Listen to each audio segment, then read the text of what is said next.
Hello YouTube, welcome back to another Linux Wednesdays where we look at Linux tips and tricks on a Wednesday. So last week I showed you OBS and how to get live chat up if you haven't got browser source or Linux browser listed.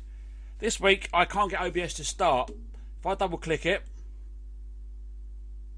it just comes up and won't start. If I go through the terminal and then try and run OBS, all the text comes up, tries to start and won't start. That's because I added a video, trying to get a video to play before my live stream, and I think the video format was incompatible. So how to get OBS back? You can uninstall it and reinstall it, but that made no difference. So if we go to our home folder, and on the home folder press Control on the keyboard and then H, and we need to go to .config, and then we need to go to OBS Studio, and if you go to Basic, and we've got there Scenes, double click Scenes. I'm going to remove these two. Right click and delete. Now OBS should start up. There we go. Now we can add all our scenes back in here. Yes, a pain in the backside we lost our scenes, but it means you can get OBS up and running. I thought I was going to have to reinstall the whole Linux system. If I quit OBS, what I've got in my documents is my scenes. So here I've got documents, I've got the 2 meter SSB scene.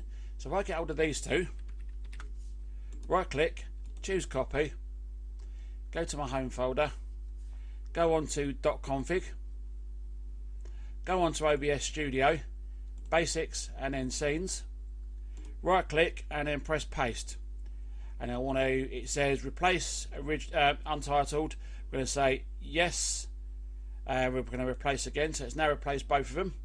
Now I want to run OBS.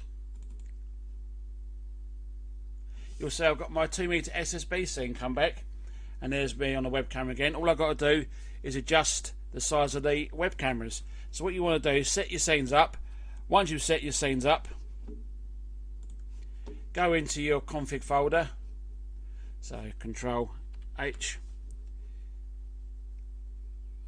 .config, OBS Studio, Basic and Scenes, and take a copy of these two files.